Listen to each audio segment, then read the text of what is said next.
Baik, Assalamualaikum warahmatullahi wabarakatuh. Alhamdulillah wassalatu wassalamu ala rasulillah wa binikmatillah hawla wa la quwata illa billah ma ba'du.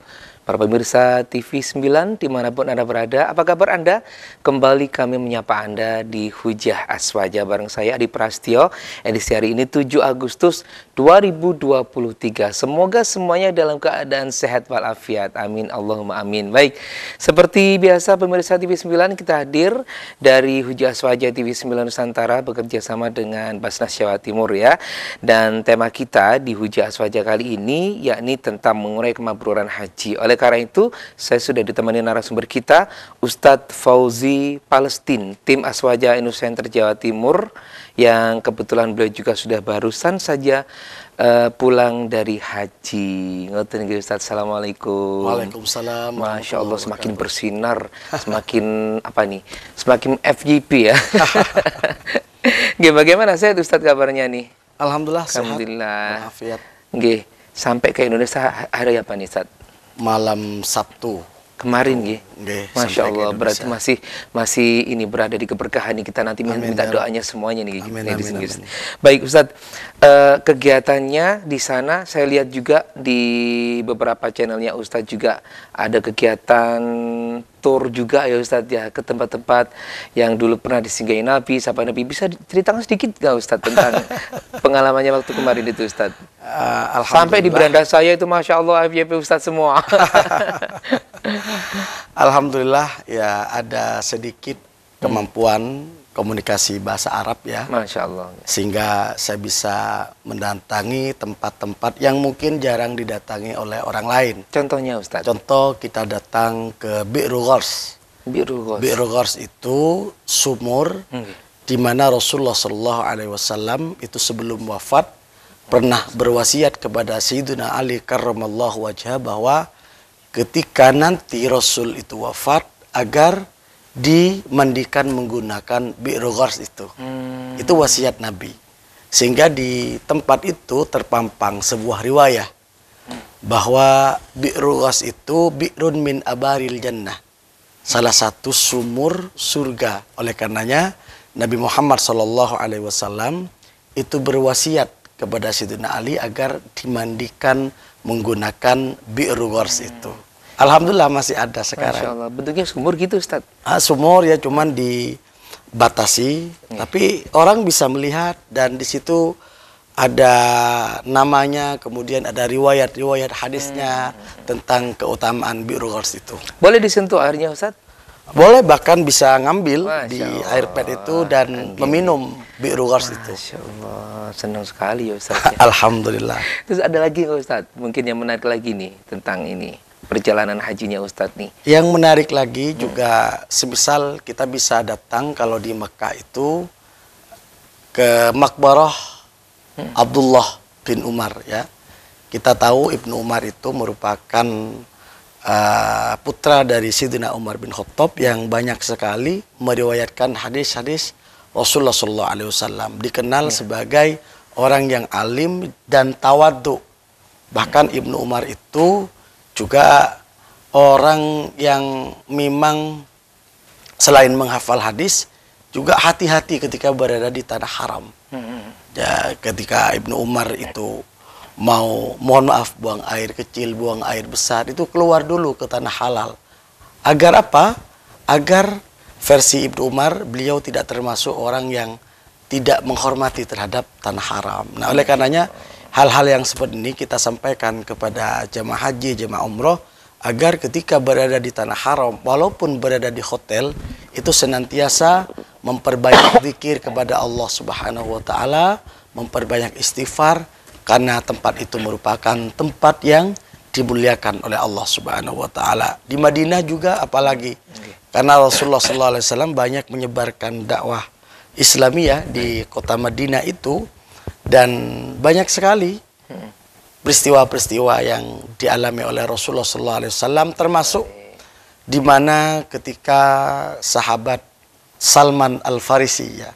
Sahabat Salman Al-Farisi itu kan orang yang beragama Nasrani tapi intelek ya. Dia ahli belajar dan menemukan dalam kitab-kitab Nasrani itu bahwa ada sosok yang luar biasa namanya Muhammad yang melanjutkan ar-risalah an-nubuwah di kota Madinah.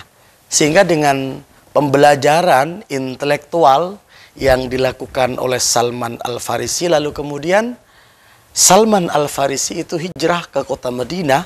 Apa yang ingin digapai oleh sahabat Salman Al-Farisi tidak ada yang lain kecuali untuk memantapkan temuan-temuan atau riset daripada Salman Al-Farisi bahwa benar di situ ada sosok yang luar biasa namanya Muhammad yang mendapatkan tugas kenabian daripada Allah Subhanahu wa taala. Dan endingnya adalah sahabat Salman itu benar-benar melihat langsung kepada baginda Rasulullah SAW di pundaknya, di pundak baginda Rasul itu ada khatamun nubuwah.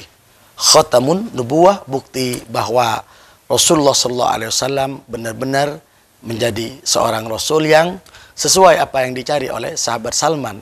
Tapi sahabat Salman itu selama berada di Madinah pernah mengalami situasi yang tidak enak, sesuatu yang tidak menyenangkan bagi sahabat Salman, sehingga sahabat Salman itu pernah menjadi budak daripada kaum kufar, menjadi budak dan ingin dibebaskan oleh orang-orang Islam pada waktu itu. Kan kalau membebaskan budak itu kan butuh dana, butuh anggaran ya. Mungkin sekarang bisa ngajukan ke Pemprov kalau sekarang. Kalau Pemprovnya Muslim bisa ngajukan ke presiden dan lain sebagainya. Saat itu para sahabat itu menanam anggur. Ya. Anggur, 1 tahun dari menanam anggur itu ternyata subhanallah anggur itu langsung panen dengan panen yang luar biasa.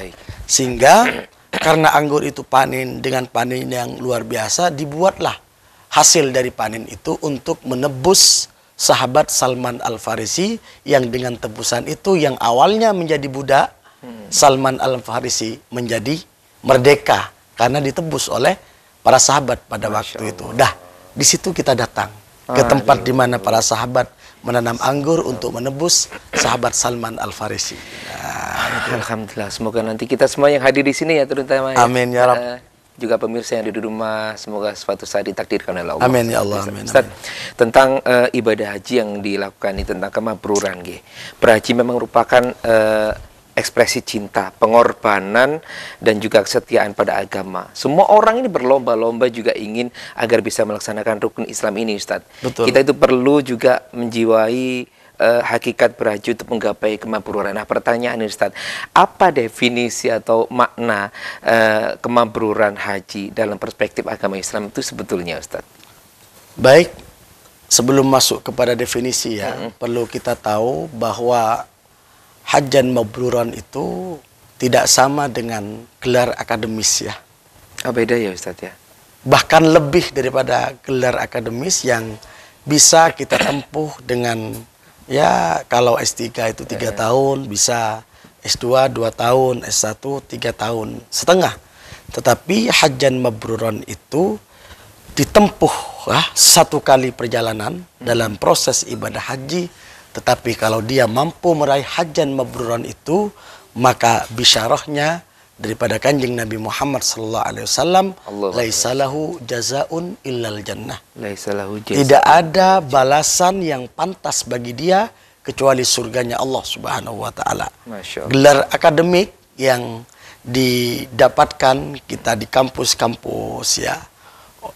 Mulai dari S1, S2, S3 sampai profesor, itu saya kira belum ada yang nas ya. Laisalahu jazaun illal jannah. Tapi haji ini dapat bisyarah yang luar biasa, kabar gembira yang luar biasa daripada Nabi Muhammad SAW, apa? Yaitu masuk surga. Cuman kita perlu mendetailkan juga, sehingga klaim haji mabrur itu tidak hanya diklaim secara parsial. Saya sudah haji ini mabrur, saya surga. Nah, oleh karenanya di kesempatan ini perlu mengurai detail sehingga kita yang sudah haji bisa memantaskan diri bahwa mabrur ini seperti itu dan lain detailnya. Kita memperbincangkan tentang kemabruran, mengurai kemabruran haji Dan beberapa waktu yang lalu, ini kloter terakhir dari Indonesia, barusan hadir, salah satunya adalah beliau yang ikut dalam rombongan kloter tersebut, Ustadz. Alhamdulillah beliau sekarang sudah bisa on air kembali bersama kita di Hujah Aswaja. Ustadz, tentang detail-detail kemabruran yang Ustadz sempat tadi terputus itu seperti apa sebetulnya, Ustadz? Jadi mabrur itu kan titel ya, titel non akademis yang pasti sudah ada jaminan begitu. Yang tidak tahu kemabruran itu kecuali Allah Subhanahu wa taala. Jadi sekolahnya bagaimana agar meraih gelar mabrur yang titelnya langsung dari Allah dan yang tahu hanyalah Allah, maka di dalam proses pelaksanaan ibadah haji itu harus benar-benar maksimal. Saya kira bahasa ini udah di sebelum-sebelumnya gitu Ustaz ya. Lalu sebenarnya bagaimana seseorang yang mendapatkan haji mabrur itu, kalau kita merujuk kepada literatur salaf seperti yang disampaikan oleh Al-Imam As-Suyuti, bahwa mabrur itu berangkat dari asal kata al-birru. Al-birru itu kata beliau wa huwa at-ta'at, ketaatan kepada Allah Subhanahu wa taala. Ada di dalam kamus bahasa itu al-birruh juga bermakna kebaikan. Artinya apa? Orang yang hajinya mabrur, insya Allah menambah kebaikan, menambah ketaatan di hadapan Allah Subhanahu wa ta'ala. Maka mafhum mukhalafahnya, kalau ada pulang haji ya, sudah dapat gelar haji secara sosial ya, tetapi belum ada kebaikan-kebaikan yang meningkat daripada sebelumnya, ya mungkin bisa dikatakan belum masuk kategori kemabruran itu. Karena kemabruran itu selain yang bisa mendeteksi adalah hanya Allah Subhanahu wa taala, kata para ulama, kemabruran itu ya at-ta'ah, ya kebaikan-kebaikan, ketaatan-ketaatan di mana dia lebih baik daripada sebelumnya, itu namanya mabrur. Bahkan ada seorang ulama namanya Imam Hasan Al-Basri itu menyampaikan ketika ditanya tentang mahwal mabrur, apa yang dimaksud dengan haji mabrur, beliau menjawab ayyarji'a zahidan fit dunya, kembali ke tanah kelahirannya, kembali ke tempat tinggalnya dalam keadaan zahid. Zahid itu dalam kalbunya sudah tidak ada lagi tentang urusan dunia. Mungkin dia kaya raya, mungkin duitnya banyak, tetapi kekayaan dan harta yang banyak itu tidak sampai mengalahkan kecintaannya kepada Allah Subhanahu wa taala. Harta tidak ada di dalam lubuk hatinya yang paling dalam.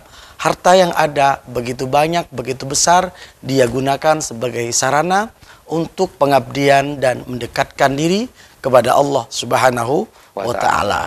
Dan beliau juga menyampaikan, yakni Imam Hasan Al-Basri, selain ayyarji'a zahidan wa raghiban fil akhirah, mencintai terhadap akhirat.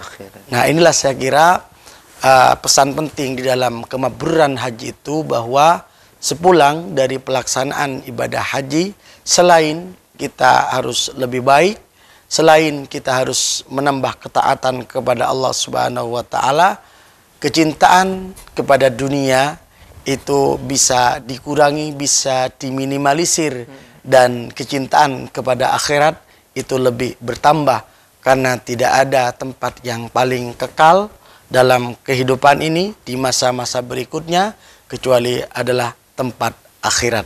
Walal akhiratu khairu wa abqa, wal akhiratu khairu wa abqa, itu. Masya Allah. Berarti indikatornya, indikasinya begitu ya. Orang-orang yang berhaji mabrur itu perubahan signifikan dari perilaku A menjadi B menjadi C, begitu Ustaz ya. Betul. Lebih baik, lebih baik, lebih baik. Betul. Bahkan tidak hanya secara personal tetapi secara sosial juga.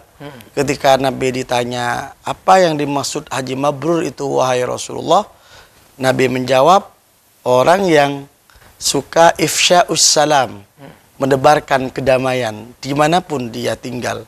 Dia sebagai apa?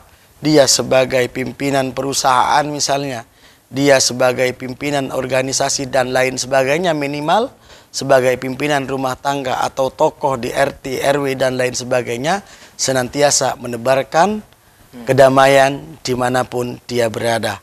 Maka sebenarnya sepulang seseorang itu melakukan ibadah haji, maka tentunya semakin banyak orang yang menebarkan kedamaian di bumi Indonesia, dimanapun dia bertempat tinggal.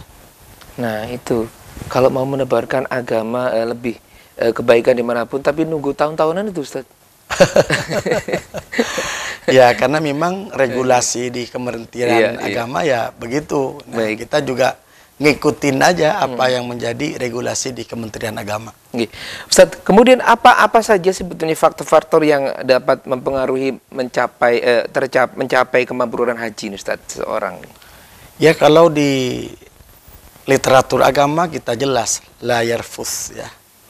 Tidak. Maksudnya bagaimana, Ustaz? Ya tidak berkata-kata yang tidak baik, tidak fasik ya.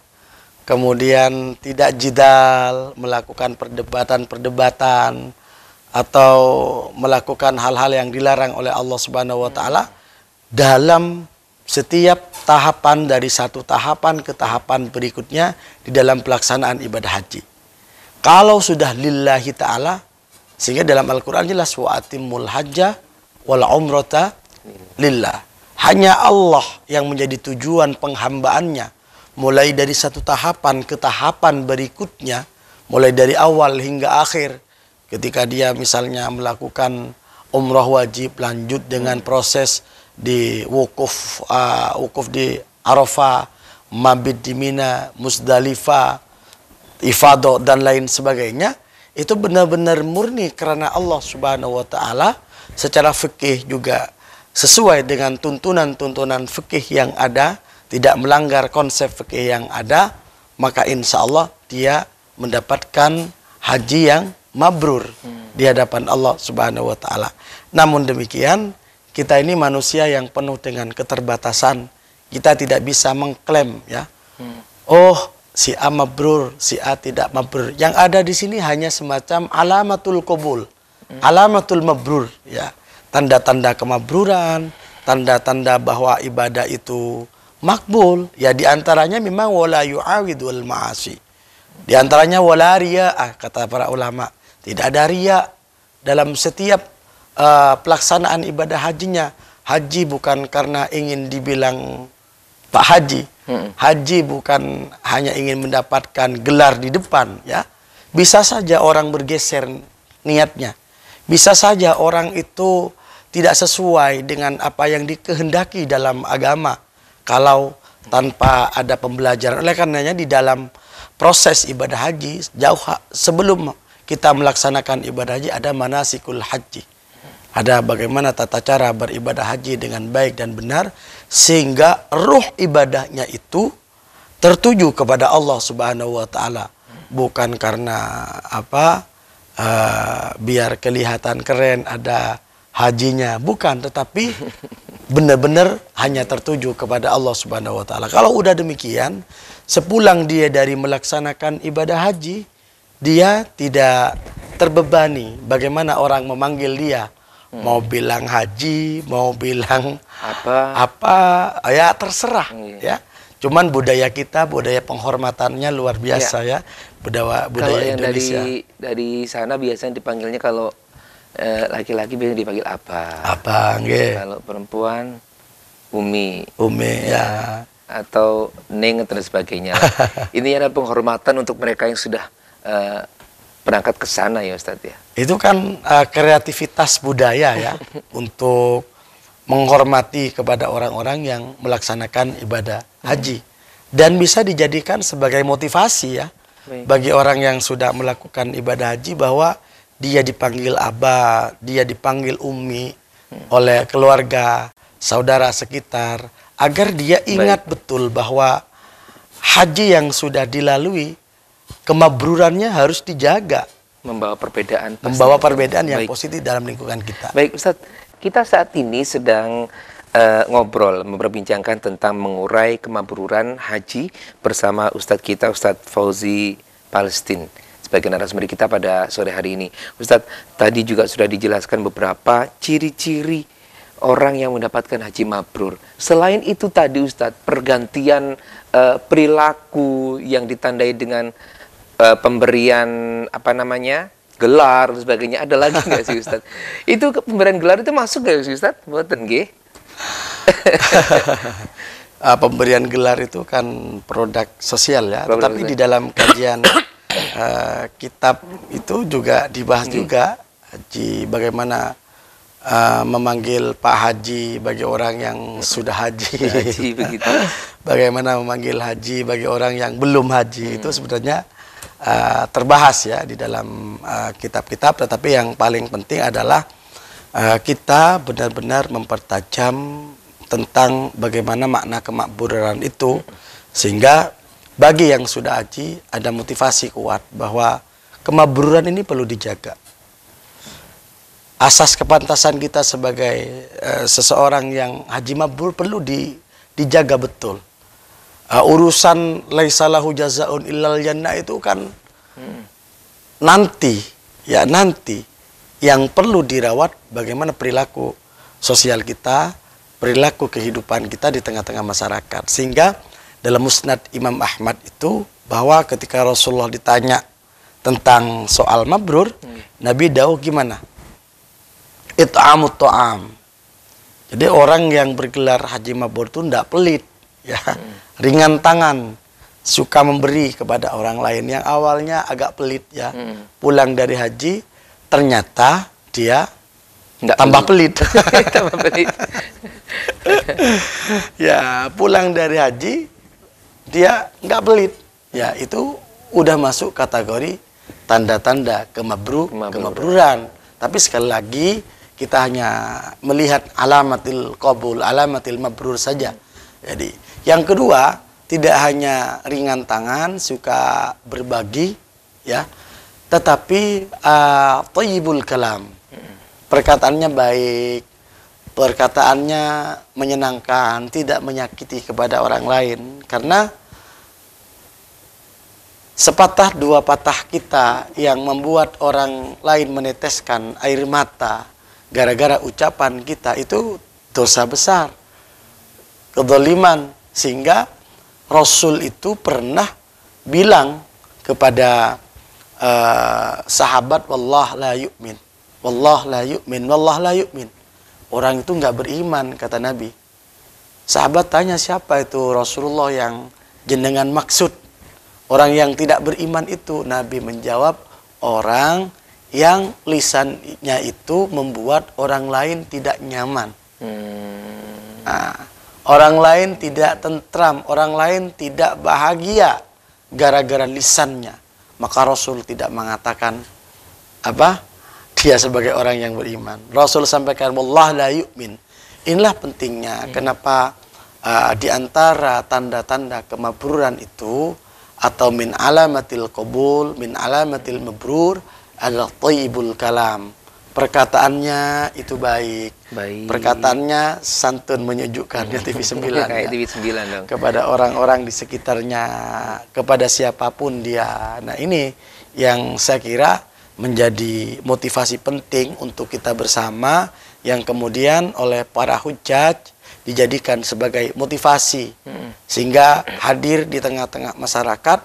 Kalau misalnya dalam suatu desa ada 10 orang yang haji mabrur, betapa banyak orang-orang yang haji mabrur itu akan menebarkan kedamaian, menebarkan perkataan yang baik, menebarkan juga ringan tangan kepada orang-orang yang membutuhkan kepada pertolongan kita.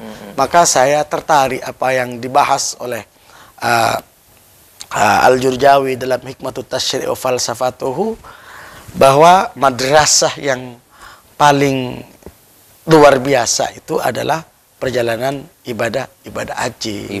Karena impact-nya luar biasa bagi orang-orang yang pulang melakukan ibadah haji, jika benar-benar hajinya itu mabrur atau makbul, begitu. Kalau haji mabrur sama makbul beda ya Ustaz ya? Gimana? Haji mabrur sama makbul. Ya, mabrur itu ya makbul, kata para ulama. Mabrur huwa al-makbul. Berarti orang yang mabrur itu yang doanya hajinya makbul. diterima oleh Allah Subhanahu dan doanya makbul. Ya, karena memang sehingga ada di dalam kita lihat di misalnya di Bughyatul Mustarsyidin ya, orang yang pulang haji dimintai doa maghfirah ya, itu kan tradisi kita begitu ya. Ya, ada yang mengatakan yang paling istajabah itu kalau berdoa sebelum nyampe rumah itu kan. Ada yang mengatakan sampai 40 hari doanya insya Allah makbul, doanya insya Allah mustajabah. Dan tradisi kita sebagian ya mungkin kalau dulu-dulu sangat fanatik betul ya, pulang haji 40 hari nggak kemana-mana gitu ya. Orang berdatangan 40 hari sebelum, 40 hari sesudah. Itu dulu. 40 hari sesudah itu banyak orang ziarah minta barokah doa itu ya. Dan itu memang ada keterangannya. Ya, ada keterangannya, ada minta barokah doa. Nah, kalau 40 hari nggak kemana-mana, ya lumayan. Berarti prosesnya sama dengan ibadah haji itu. Sama kayak ibadah hajinya, Ustaz. Betul. Ustaz, bagaimana nih, tadi kan juga disinggung sama Ustaz tentang status sosial itu, Ustaz. Bagaimana juga jika berhaji itu hanya sebagai status sosial saja nih kalau menurut Ustaz? Ya. Kan ada tuh beberapa, tidak semuanya sih ya. Ada juga kan, namanya juga manusia, Ustaz ya. Manusia. Nah, inilah sebenarnya ujian kita bersama yang harus kita buang, harus kita tumbangkan ya dalam mindset kita bahwa haji itu la riya afihi. Tiada ada riya. Riya itu apa? Ya melakukan sesuatu li ghairillah. Bukan karena Allah Subhanahu wa taala, ada maksud-maksud tertentu di balik proses ibadahnya sehingga hasilnya juga tidak baik. Dan karena prosesnya tidak baik, hasilnya tidak baik, dia kalau orang nggak manggil haji sama dia tersinggung. Karena bagi dia ini haji ini mahal, nunggunya juga tahun-tahunan. Di sana juga bertaruh segala macam di sana. Bertaruh segala macam, meninggalkan pekerjaan, meninggalkan anak dan lain sebagainya. Ini kok nggak panggil Pak Haji ke saya ini. Nah, cuman bagi al-fakir pribadi perlu ada keseimbangan juga antara orang yang memanggil dengan yang dipanggil, fa'il dengan maf'ul ya. Yang maf'ul beh juga jangan berharap-harap ini harus dipanggil haji ini. Berharap lebih ya. Yang fa'il ya kita juga tahu diri, jangan sampai mancing-mancing orang. Kemudian muncul perasaan-perasaan yang tidak baik. Jadi sama-sama baik sebenarnya kalau misalnya ada keseimbangan berpikir. Bagi maf'ul bih, bagi yang haji, ya udah nggak ada harapan itu. Tetapi bagi kita niat nyenangkan orang. Panggilan Abba, Umi, Pak Haji, Bu Haji, itu bukan tujuan. Tapi nyenengin orang kan tidak ada masalah. Itu khalus surur ya. Membuat orang lain bahagia itu kan membuat kita bahagia. Gitu. Baik, Ustadz, apakah ada nih sunnah Rasul yang mengajarkan tentang kekhusyuan dalam haji sehingga bisa disebut sebagai haji yang mabrur nih, Ustadz? Ya, jadi memang di dalam perjalanan ibadah haji itu agar haji kita menjadi haji yang mabrur, maka selain ya tadi tidak boleh rafats, fusuk, jidal, benar-benar memperhatikan al-muharramat, sesuatu yang dilarang ketika kita sudah menjatuhkan niat dan dalam kondisi berihram. Apa saja sih, Ustaz? Ada banyak ya. Seperti kita tidak boleh memotong kuku pada saat haji. Pada saat ihram itu. Seperti kita juga tidak boleh menggunakan wangi-wangian. Nah, kemudian tidak boleh bercumbu sepasang suami istri ya. Bisa saja orang itu nggak, kok namanya ujian. Nah, itu kalau dijaga betul ya, tidak jidal, tidak tidak rafas, tidak fasik, kemudian larangan-larangan ihramnya tetap dijauhi, maka insya Allah dia mendapatkan kategori haji mabrur, walaupun kemabruran seseorang itu yang nentukan bukan orang.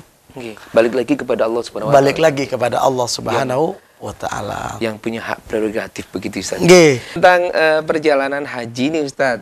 Setelah tadi kan juga tentang kemabruran juga. Nah, mabrur yang seperti itu yang sudah jenengan jelaskan tadi itu, apakah ada hubungannya dengan niat Ustaz? Dengan niat seorang untuk berangkat berhaji sehingga dia nanti mencapai kemabruran itu Ustaz? Ya, betul. Karena kata sebagian ulama itu fal yuhadzir biniyatin fasidatin. Ingat jangan sampai niatnya rusak, niatnya fasid. Ya, fasid itu nanti akan berlawanan dengan keikhlasan. Jadi impactnya adalah ketika niatnya tidak karena Allah Subhanahu wa ta'ala, maka dia tidak dalam kategori mukhlisin, orang-orang yang ikhlas dalam setiap ibadahnya. Dan itu tidak hanya haji, apalagi haji yang membutuhkan energi, butuh biaya. Dan mohon maaf, kalau niyatin fasidatin, ya, maka bisa tadhabu al-ajr wa thawab. Pahala itu bisa hilang.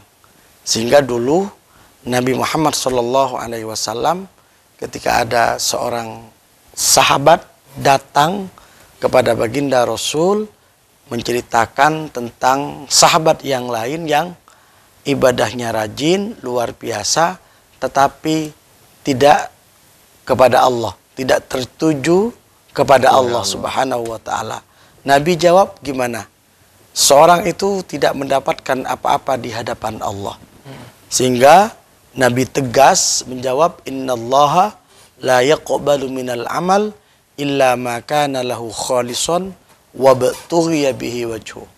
Sesungguhnya Allah Subhanahu wa ta'ala tidak akan menerima setiap amal seseorang kecuali ikhlas dan tulus mencari ridha daripada Allah Subhanahu wa ta'ala. Ini penting, sehingga dalam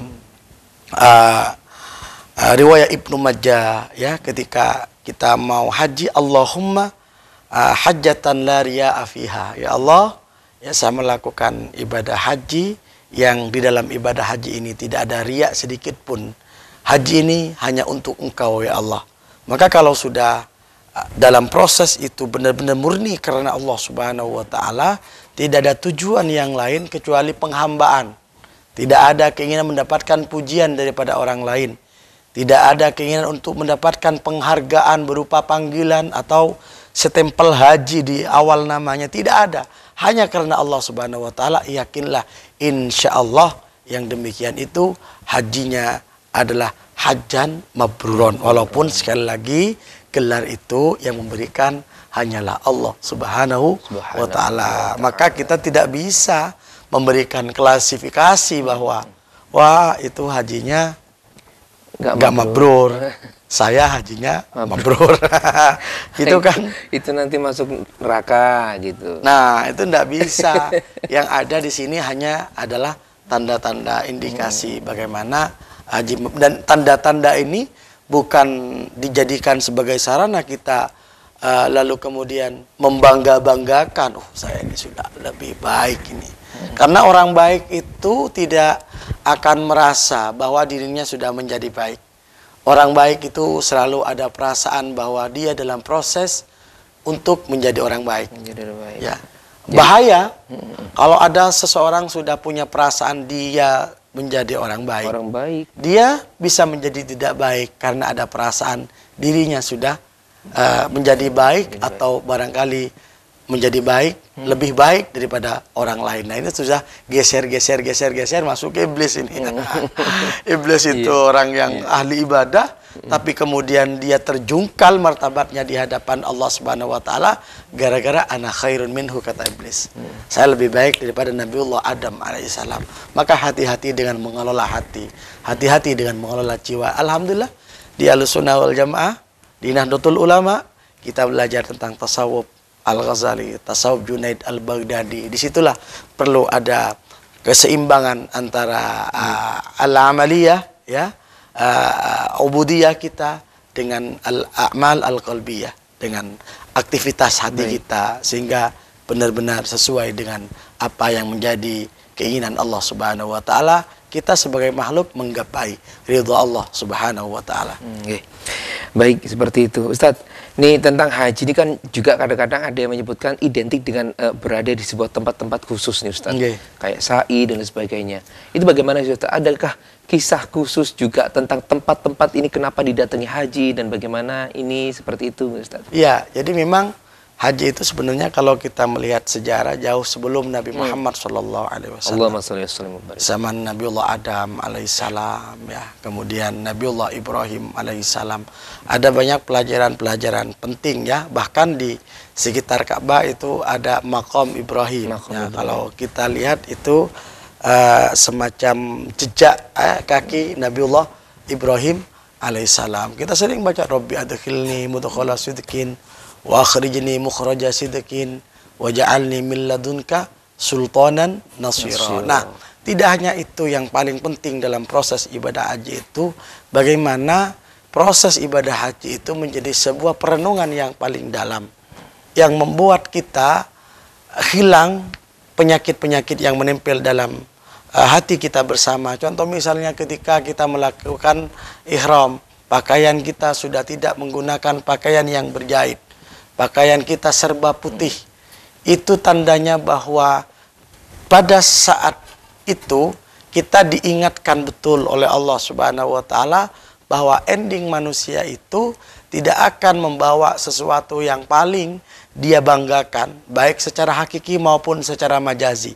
Secara hakiki misalnya pakaian terbaik tidak ada yang kita bawa sampai ke alam barzah. Secara majazi misalnya saat ini mungkin ada orang punya jabatan tinggi, punya kedikjayaan. Ingat, kedikjayaan dan jabatan itu semua ada batasnya. Ketika dia menghadap Allah Subhanahu wa taala, tidak dilihat jabatannya apa, tetapi apa yang dia berikan, amal kebaikan apa yang dia lakukan selama dia hidup di dunia.